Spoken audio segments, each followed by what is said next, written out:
Welcome to Waywut. This is a rabbit hole podcast where we cover topics ranging from sports to true crime and pop culture to just weird facts. Really, it's just a couple of guys taking turns to present weird topics to each other. We publish episodes on Tuesdays and sometimes on Fridays. You can watch us on YouTube and listen pretty much anywhere you listen to podcasts. It's Spotify, Apple Podcasts, iHeartRadio, Pandora, just wherever. We're probably there. We really appreciate you joining us for this episode. And now that we got all this self-promotion stuff out of the way, here we go. Hello. Welcome again to yet another episode of Waywut. My name is Darrell. I will be today's host, driver, whatever. And here I am with the guy who is still eagerly waiting for John Travolta and Christian Slater to do another movie together. Jason. I'll be waiting a long time for that one. I don't know. Had they only done one, right? Just the Broken Arrow movie? Yeah. That I've never seen before. I mean, like, John Travolta's career has slidden down considerably. I mean, he's doing, like, just straight to streaming stuff, and Christian Slater, does straight to streaming stuff. I mean, it's just a matter of time before they team up with Steven Seagal or something. There's only one good thing that came out of that movie. What, Broken Arrow? Yeah, the Howie scream. Oh, no. There's some really great things in that movie. John Travolta is an amazing bad guy. He is a good bad guy. He was slick in that movie. He was super To be honest, slick. I haven't even seen the movie, but I just, on a future topic, the Howie scream came up, and it was from that movie, or from Howie Long. Whenever he gets killed. Mm-hmm. All right. Well, now that we're done talking about 90s movies, I am going to start today off with a clumsy guy rant. Because you're clumsy. I am not one that would be referred to as graceful. Surprise. The unathletic guy? What? When I was 12 years old, I was playing frisbee soccer in the gym for PE. Flying disc soccer. It was frisbee soccer. Mm-hmm. Whatever the coach said. Mm-hmm. I managed to slip on the frisbee into 95% of a Home Alone fall. So, legs up in the air, back down.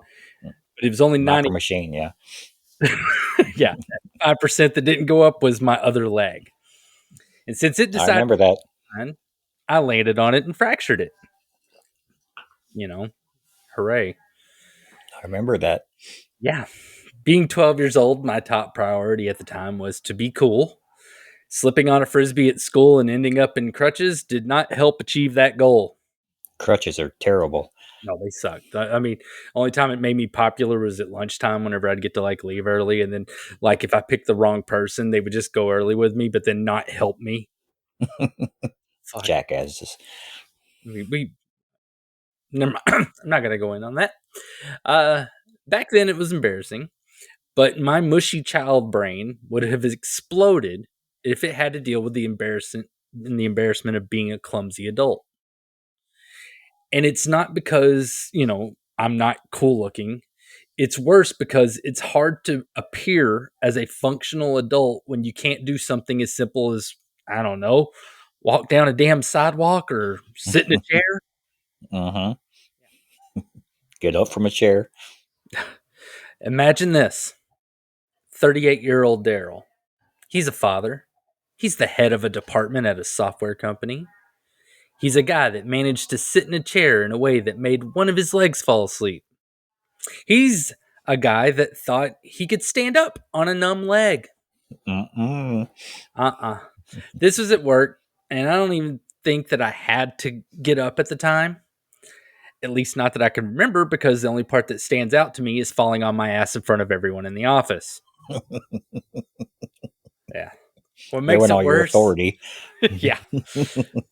What makes it worse is that I realized that I was going to fall, whenever I started to go, and I tried to aim my ass to where I would just plop back into my seat, but it did not go as planned. No. I did not manage to grab the armrest to secure the chair, So as soon as my ass hit the seat, it shot out like a fucking cannonball into the chair of the person that sat behind me. Is because You're it trying to wasn't. grab wet soap. Yeah, it wasn't fun falling. That wasn't enough fun. I had to make sure I made enough noise to get everyone's attention.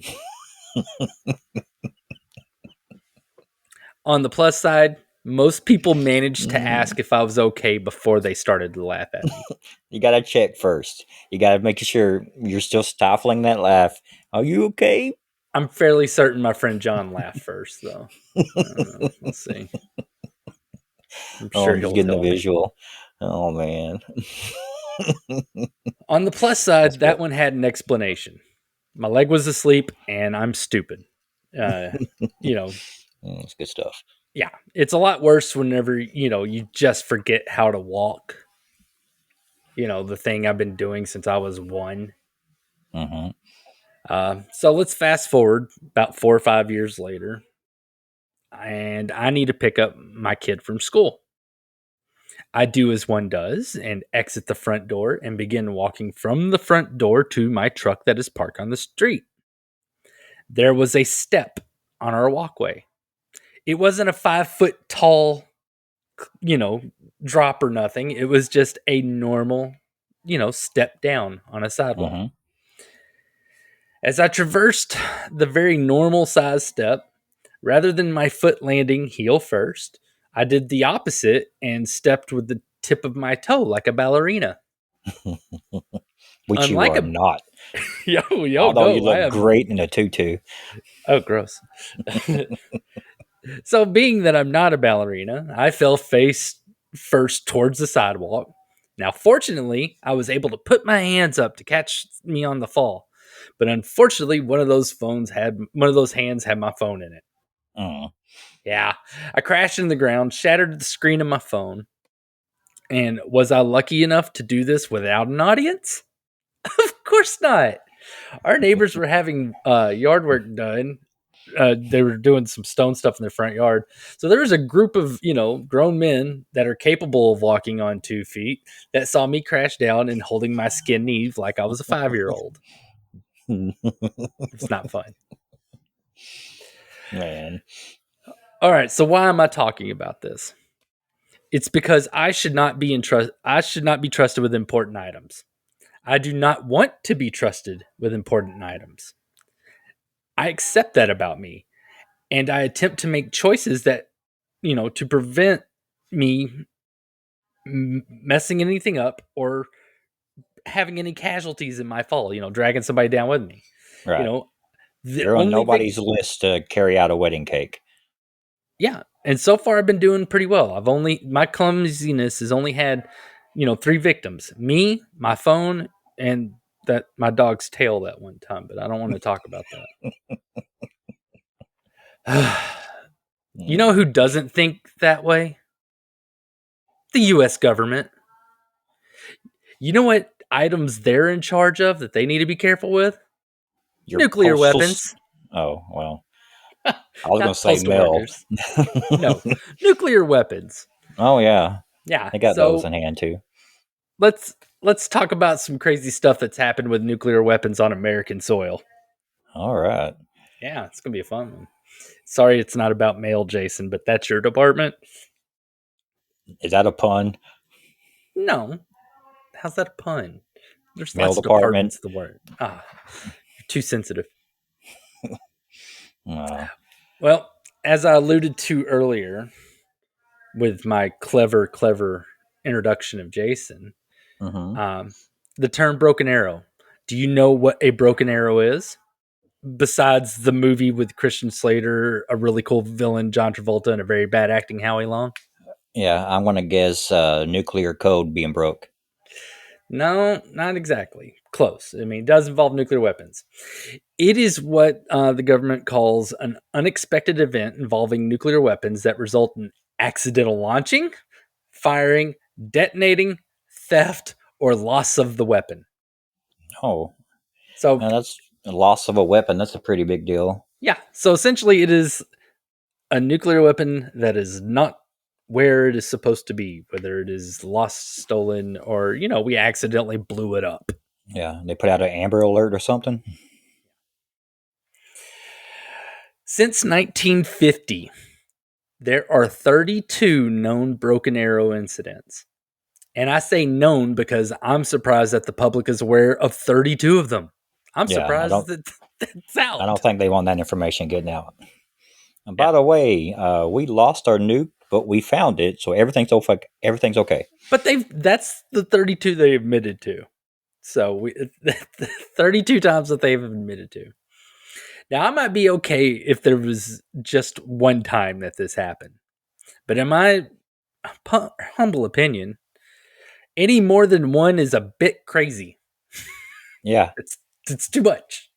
it's like having your bank robbed 32 times. Learn from it. Maybe we should lock stuff up. Yeah. Do we need a safe? A security guard?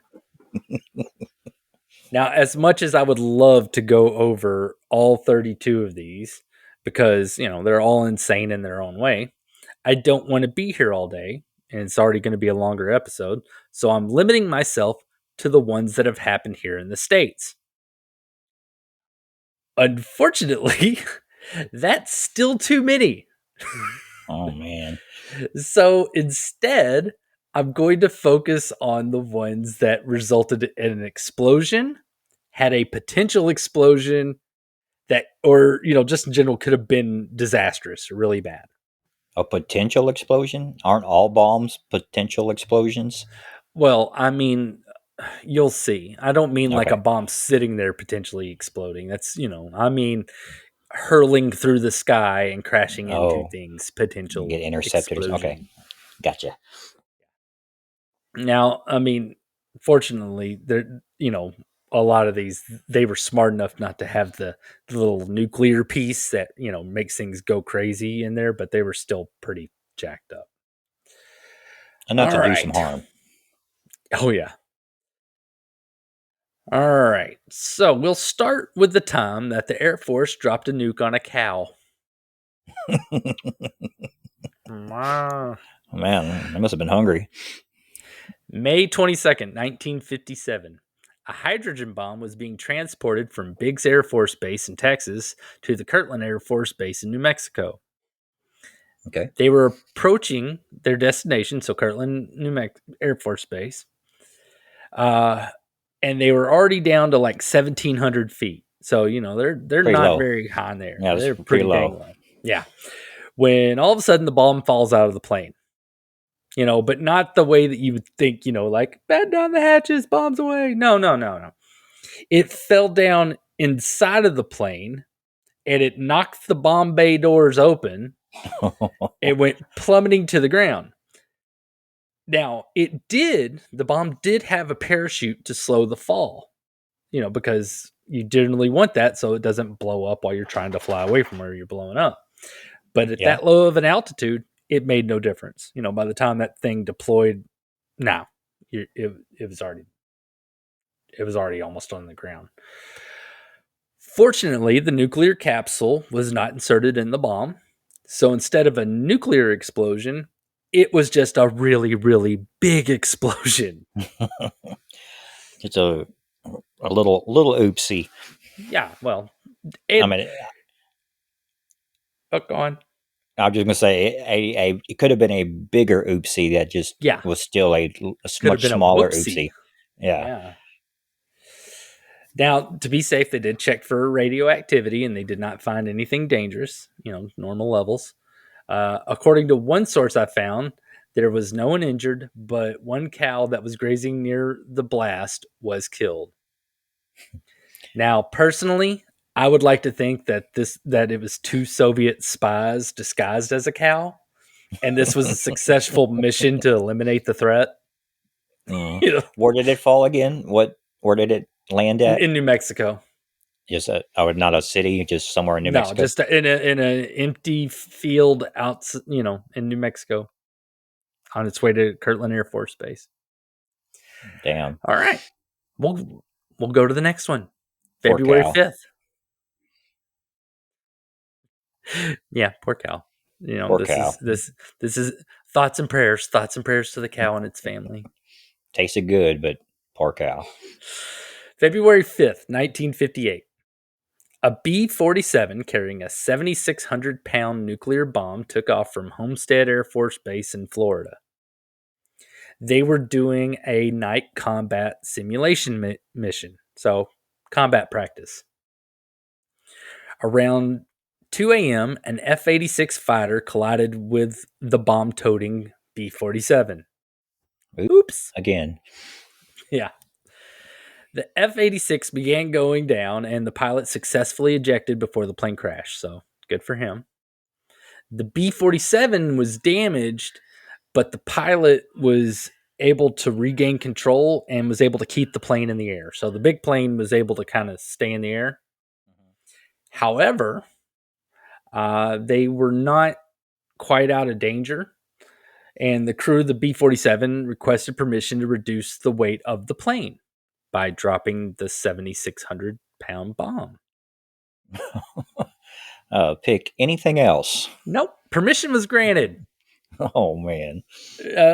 Because if they crashed while doing an emergency landing back at Hunter Air Force Base, they didn't want to risk the bomb exploding and, destroying the base and killing all the people there. So it's like, just drop it somewhere where there aren't people.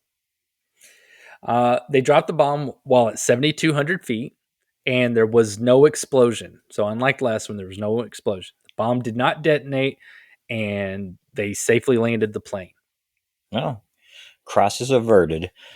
Now, whether or not this particular bomb was armed for a nuclear explosion is still unsure. The Air Force says that the nuclear capsule was removed before the plane took off. Documents at the time confirm that, no aircraft was authorized to fly with nuclear capsules on board. However, during a congressional hearing in 1966, an assistant Secretary of Defense, W.J. Howard, claimed that the bomb did actually have its nuclear capsule installed. Wow. Yeah. Did they recover it? Well, I was about to say, okay. Whether or not it would have been a big boom or the biggest boom, they still needed to recover the bomb. Mm-hmm. On February 6th, they began searching for the discarded bomb. They searched until April 16th when they announced that they couldn't find it. Oh, hell. Freaking Farmer Joe has it in his barn right now. Well, no, not necessarily, because it's speculated the bomb is buried beneath the silt at the bottom of Wassaw Sound. That's a very Eastern word. Wassaw Sound. In 2004, retired Air Force Lieutenant Colonel Derek Duke claimed that he narrowed the search area for the bomb to an area about the size of a football field by dragging a Geiger counter behind his boat. Okay. Yeah. He found an area with 4 times the radioactivity than the area around it. Well, that's a good indication. Yeah. I mean, is good a good word for that, though? Oh, well, you probably don't want to fish there, but... Well, it'll be okay, because the Air Force said that probably isn't right. And that's natural radioactivity in that area, where they just happen to accidentally ditch a nuclear bomb. Yeah. Just natural. It just happens naturally all the time. Yeah, and that's where this story ends. There's a 56-year-old nuclear weapon just somewhere off in the East Coast, out in some water, under some silt. Wow. Just being a nuclear weapon, Just waiting to get blowed up. Yeah. Now, next is the time that the the United States military bombed a family in South Carolina. Okay, can you pause for 1 second? Okay. The United States military is very prestigious, and they're very feared around the world, and all the good stuff you can say about them. But these blunders are ridiculous. I mean, you're dealing with a nuclear weapon. You think they would be on their safest executed plans, but yet, I mean, I know shit happens, but come on. It's crazy. I'm sorry. Continue. I get it. I mean, I would kind of assume the same thing. I mean, I guess, if I was like a government spokesperson, I'd be like, well, yes, these are 32 instances of that, but had we not had our safety measures, it could have been hundreds. The way they could spin everything is just mind blowing. All It right. could have Well, been this, worse. It could have been way worse. yeah. Well, this is one of those ones which is a little worse. March 11th, 1958. A few weeks after the Air Force lost a nuclear bomb off at the East Coast, a Boeing B 47E LM Stratojet took off from Hunter Air Force Base. That's where that other one made that emergency landing. Mm. It was headed to the United Kingdom as part of Operation Snow Flurry, which was practice for dropping nukes on the Soviet Union. Something we Mm. needed to be good at back then. Mm-hmm. Yeah, like the previous bomb, they were transporting the bomb without installing the nuclear capsule. At least that's what the last one claimed, making it a really really big bomb instead of a really big nuclear bomb. You know, Now whenever I say really big, I mean it had 2 tons of high grade explosives in it. Oh, was that all? Yeah, that's all. Yeah, just Did two just tons. 2 bags of fertilizer blow up the Oklahoma City building? No, that was like a I moving mean, truck full. either way, it wasn't 2 tons worth. No, well, I don't know. You can fit a lot. I don't know. Whatever. Uh, While in the air, the pilot saw a light indicating that the bomb harness pin was not engaged properly. Captain Bruce Kulka, the navigator slash bombardier for the plane, went to the bomb bay to see what was up. He found that a steel locking pin was not inserted into one of the harnesses that held the bomb up in the event the electrical lock that held the bomb up released. Mm. So you A safety got measure. basically a piece of metal that's supposed to be under the bomb. It's not there. And it's Okay. supposed to be there just in case, the electric lock holding it accidentally lets go. Yeah, the safety measure, Yeah. the So, backup plan. yeah, a manual, like it's kind of like how parking Don't brakes trust on it. Yeah. on cars are mechanical brakes. It's a wire that's actually pulling tight. It's kind of the same thing. This is a mechanical solution, that Okay. won't rather than electrical. Um, Kulka began trying to put the pin back in whenever he accidentally caused the opposite to happen and the bomb fell on the bomb bay door. Oh As we no. as we saw earlier, those doors can't handle thousands of pounds falling on them, and it Uh-uh. knocked them open. Now Kulka, who's right next to it, managed to get away from the open doors and not fall 15,000 feet. However, the bomb was not that lucky and plummeted straight towards the ground. Look out. Yeah. Hey, my bad. Yeah. 4. Heads up. Duck and cover. Mars Bluff was an unincorporated neighborhood in Florence County, South Carolina. A man named Walter Gregg was working in his detached garage as his wife was doing, 1950s housewife stuff in the house, Wearing a dress and high yeah, heels, still washing dishes. and an apron and, Mm-hmm. probably baking cookies. Oh yeah, sitting a Yeah, pile on the window counter. exactly. Their children and their niece were playing in the yard between the house and the garage. So you got a detached garage, house. Walter's over here, and his wife's over in the house, and the kids are playing in the middle. The bomb landed 150 yards away from their house and Oh just man, 50 yards away from the garage where Walter was working. how high were they when the bomb fell? 15,000 feet. Okay, so much higher. Yeah.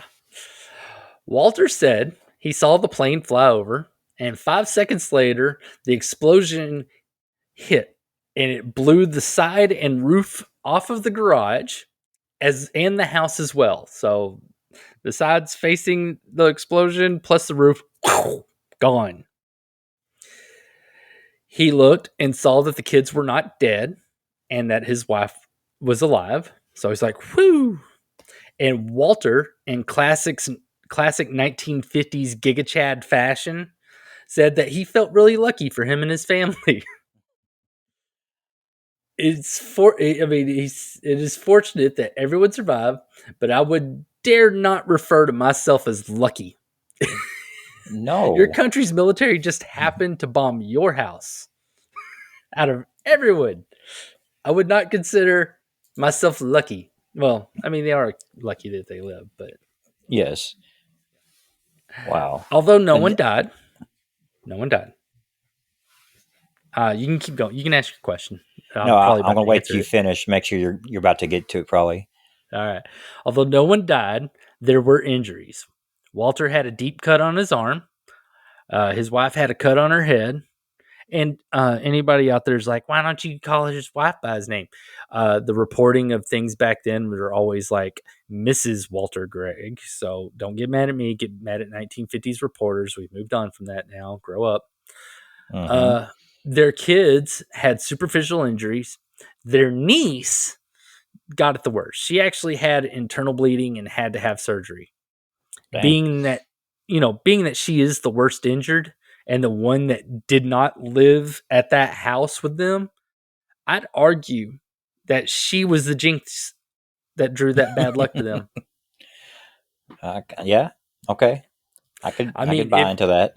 Yeah, if that was my niece, she would not be coming over anymore. For the rest of her birthdays, I'd be giving her like rabbit's feet and 4-leaf clovers and whatever other Lucky Charm marshmallow shapes that were necessary to straighten her ass out. One of these is going to fix you, kid. Other than the Gregg family, there 5 other houses and a church were also damaged by the blast, but no other specified injuries came up that I could find.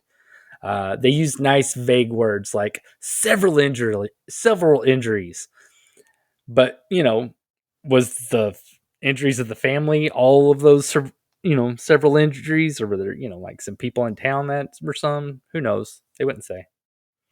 The Greggs later sued the Air Force, and I bet that's what you're about to ask about. That's my question was. I'm like, there's got to be a lawsuit. Okay. The Greggs later sued the Air Force and won $54,000. That's which it. That is like $500,000 in today's money. But still, you drop a bomb. Yeah, because I mean, if that happened nowadays, then I'd actually probably call that guy lucky, because you'd be the winner of the federal government lottery.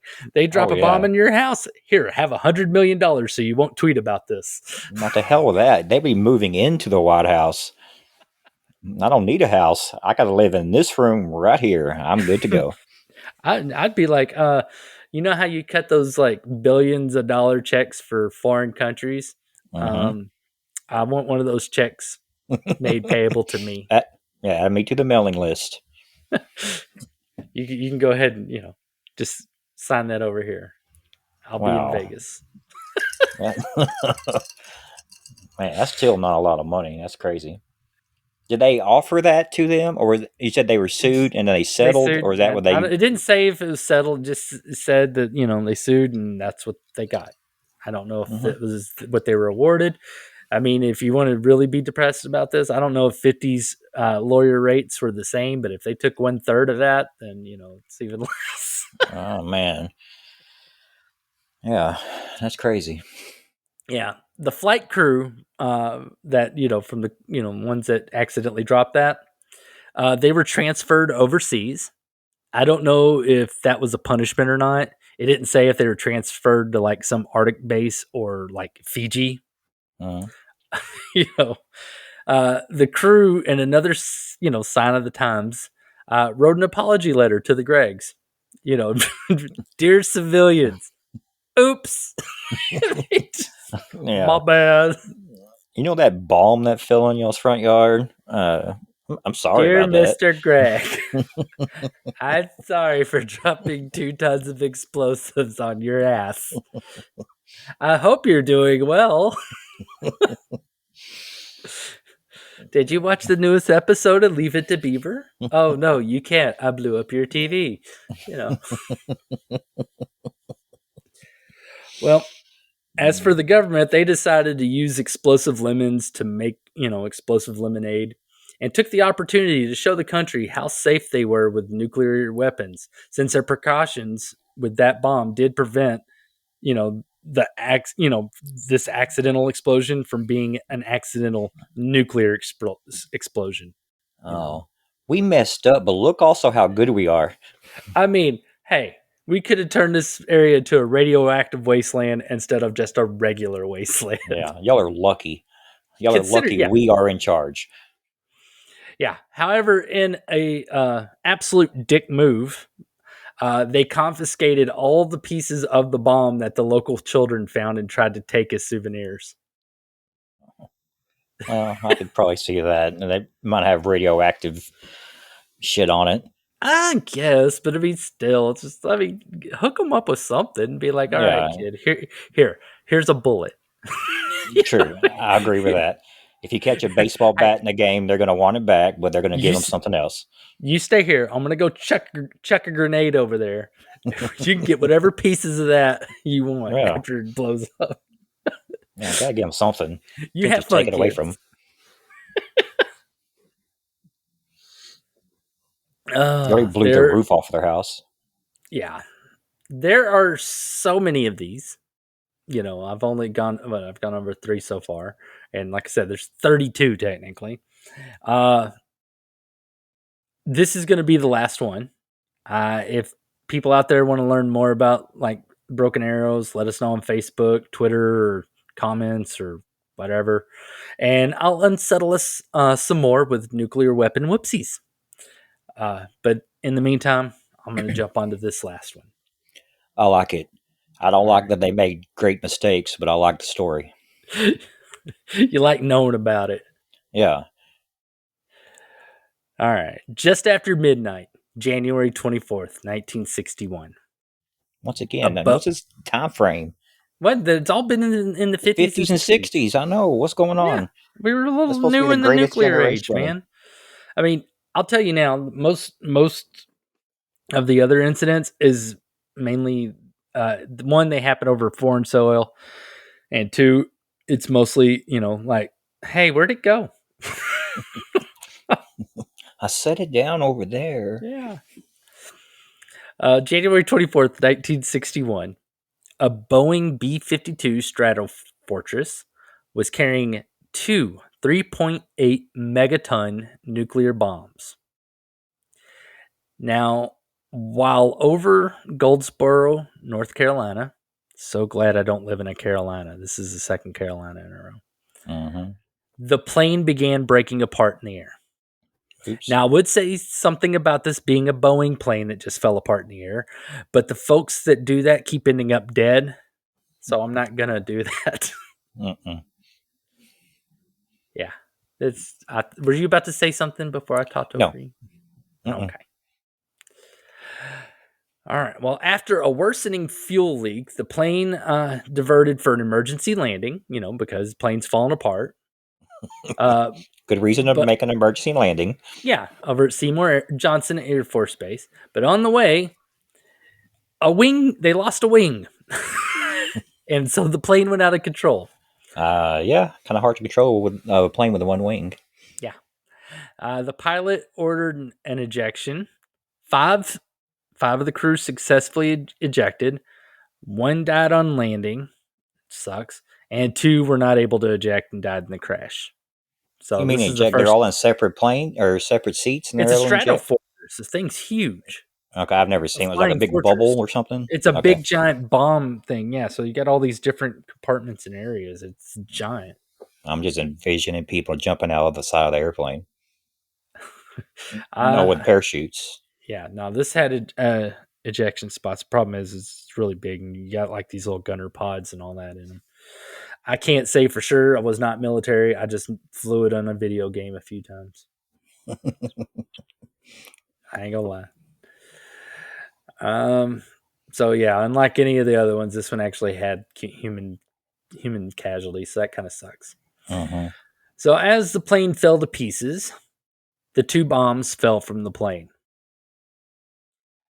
The plane's fuel ignited in the air as it was going down, causing it to explode as it was breaking apart. The wreckage covered 2 square miles of farmland in Faro, North Carolina. The bomb disposal unit from Seymour Johnson Air Force Base arrived quickly to the scene, because you got a couple of, I don't know, Mm-hmm. nuclear bombs there. The base also notified the Atomic Energy Commission that rounded up some nuclear scientists and engineers that arrived at the crash site 22 hours after the crash. You don't keep those on hand like you do bomb squad. These bombs were larger and built differently than the runaway nukes that I talked about before. These weighed over 9,000 pounds each. Wow. And did not need a nuclear capsule inserted. These are always in a complete state. So this is whenever we started advancing how we do our nuclear weapons. They're like, hey, remember how we could safely not have the nuclear part in a bomb if we didn't want it there? Like, yeah, let's get rid of that part. Yeah, that takes way too long. Yeah, no, that is not lean, a lean process. You need to have it all contained. Mm-hmm. Yeah. That being said, this model of bomb did have safety features that were designed to prevent unplanned detonation. One of these were there were safety pins that would manually have to be removed from the bomb like a big nuclear grenade. Mm-hmm. You're like, hey, I want this one to be able to be armed. Pull the pin. Other than that, it had 5 other safety measures that I'm not technically savvy enough to explain. I mean, if I was a nuclear engineer, then I doubt I'd have the time to do this. One of the bombs twisted from its rack in all the chaos of the plane breaking apart, causing the safety pins to be pulled out. So they're not that good. Yeah, some safety pins. And this bomb was flung out at 9,000 feet. So while it was 9,000 feet is whenever it got flung out of the plane. Since the pins were pulled, the electrical stuff that would normally happen in a live drop kicked off, making the parachute that the bomb had deployed. Remember the parachute I talked about? It's the one that slows it down so that the airplane can fly away. Yeah. It's like a giant fuse. Yeah, they want to be able to safely blow their target to hell without burning their own ass. We don't do kamikazes. Normally, before dropping the bomb, after the crew pulled the safety pin, the pilot would then flip a switch in the cockpit that would change the bomb from its default safe to armed. Through all the electrical stuff that kicked off in this bomb, it did not switch from safe to armed. So the detonation process stopped there. So pin was pulled, electrical stuff kicked off to make it parachute, but it was never signaled that it was armed. So even whenever it fell in a safe position where it wouldn't blow up. So that's how it stopped like 2 phases into its 6 safety phases. So hooray. Hooray, yay, yes, Yeah. I totally agree. But what if they were meaning to drop that bomb and it didn't do all them steps? Well, I mean, if they meant to drop it, they do all the things. They pull the safety pin, they flip the switch. It says, goes from safe to armed. And Okay. I thought you meant once they pulled the pin, it didn't complete the process. It just stopped on its own. That's just the initial. That's the initial.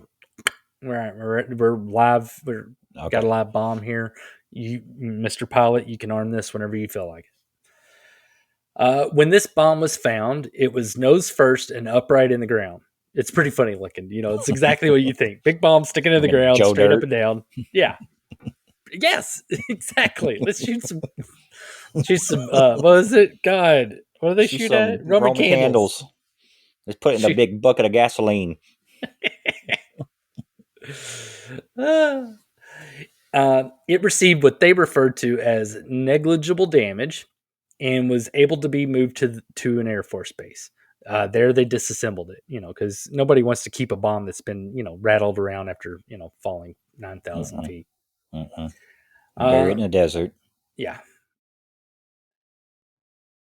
This bomb, wait, hold on. Make sure that I'm okay. Yeah. This bomb is the one that makes people especially uncomfortable because um, the one safety switch was the only thing that kept that one from exploding. I mean, but in the end, that safety feature worked. Hooray. But they're like, wow, if that electrical thing would have like jolted that, we'd have had a nuclear explosion. The other bomb didn't get flung out of the plane as easy as the first one. It was flung from the plane somewhere between 5,000 and 2,000 feet in the air. Like the first one, being flung from the plane caused the safety pins to be removed. These are not very good safety pins. No, I hope we have better tech nowadays. I need to I imagine rename we do. them. Possibly kind of safe pins. Yeah. Mm. All right. However, since it was so close to the ground, the parachute did not get a chance to activate, and it hit the ground faster and harder, leaving a big crater and burying itself in the mud. The Air Force dug for 3 days to get it out of the mud, and when they reached it, the safe/arm switch, they were shocked to find it in the armed position. Oh no. Now, fortunately, this really wasn't the case.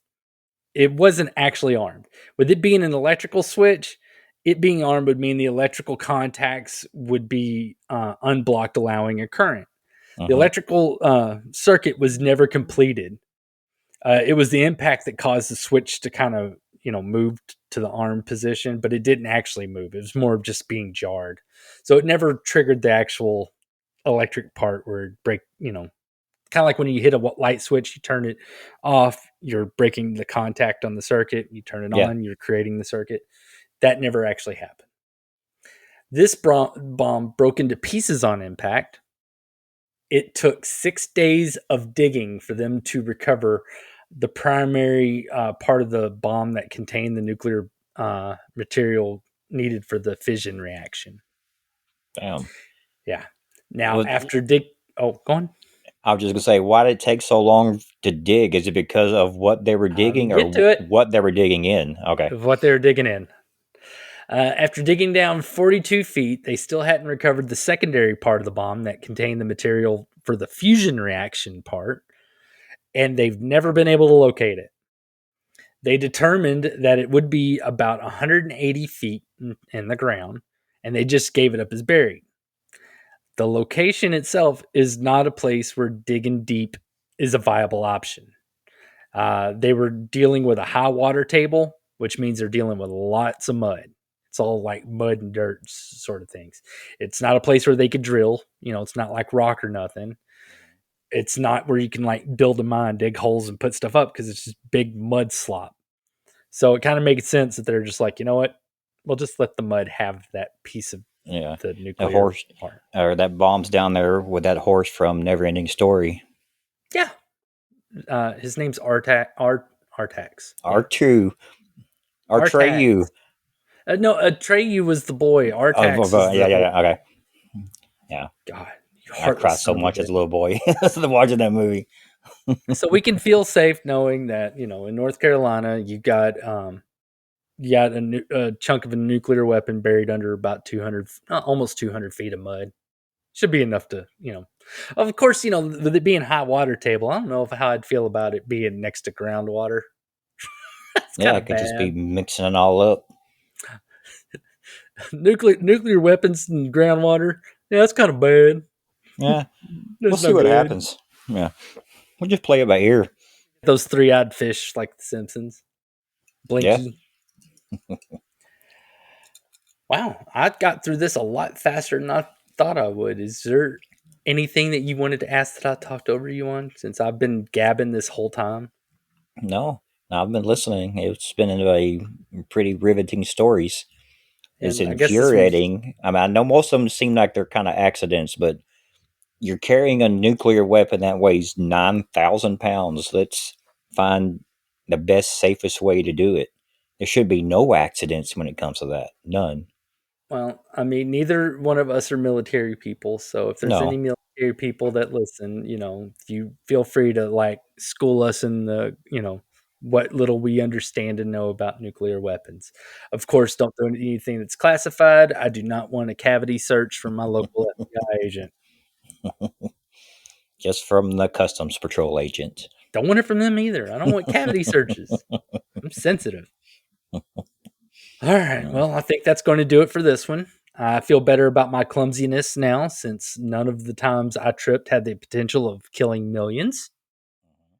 Now, like I said before, there are several other incidents like this that, aren't quite like this one because I did all the ones that blew up on or almost blew up or could have blew up on American soil. So there's other kinds we can talk about if you want a part 2. Comment and let us know because there's just an unfortunate amount of number of these. Also, if you're military and you want to set us straight, go ahead and do that.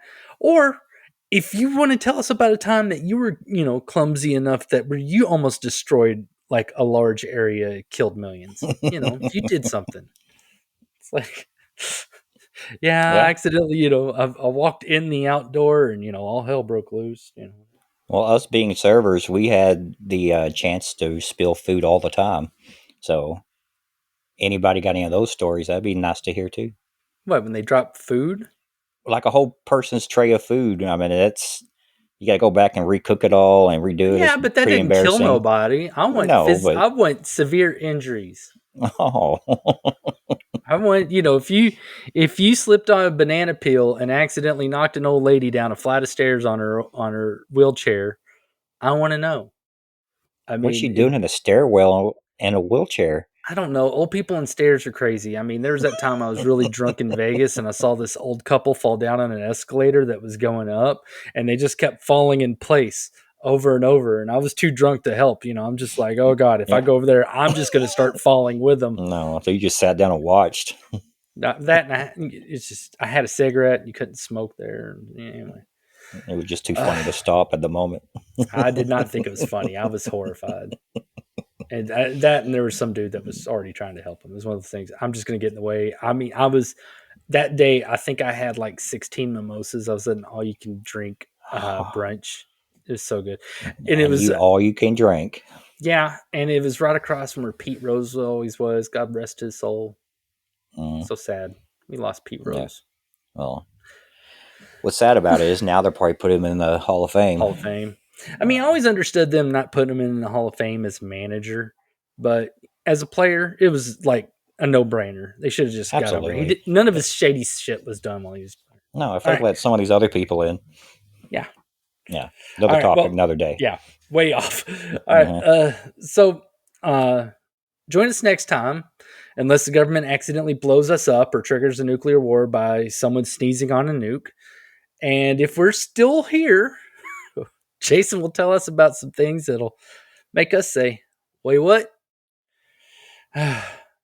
Be safe. Watch for nukes. Bye. Later. Thank you for joining us for Waywut. We really appreciate you watching or listening. Please subscribe or follow us on your favorite platform to catch our latest episodes that we publish on Tuesdays and sometimes on Fridays. We'd love to hear from you, whether it's rating us on Spotify or Apple Podcasts, commenting on our videos or just a podcast episode, or following us and hitting us up on TikTok, Facebook, or X. You can find us there with our handle, Waywut Podcasts. That's WAYWUT Podcast. And that will do it for this episode. Join us next time, and we'll make you say, Waywut.